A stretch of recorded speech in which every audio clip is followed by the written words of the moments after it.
It's been forecast, it's been predicted, it's been fed to us in a slop trough of what they want us to believe will happen. They don't actually have control over what happens. They only have control over the reaction, and it seems that no matter what they try to do to cause their desired reaction, it's going to have an opposite effect.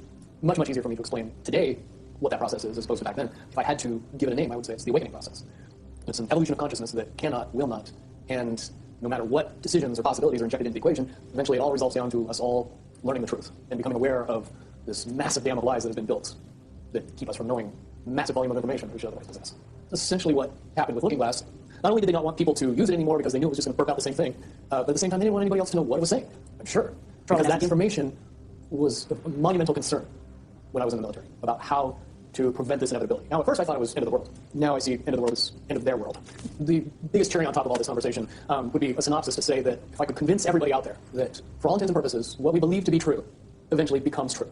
If somebody convinces us that a major disaster is going to happen in the very near future, a major disaster happens in the very near future. If we don't buy into that fear and accept that there's really nothing that we know is going to happen and accept of whatever happens, that makes the convergence of the timelines happen as naturally as possible. Any attempts to try to go away from this one inevitable conclusion, I again see as a new beginning, an end of this reality, the beginning of something that we can't even possibly understand based on the level of our beliefs currently. But when all that information comes flooding out, there's going to be no denying what's true and what's a lie or what's illusion.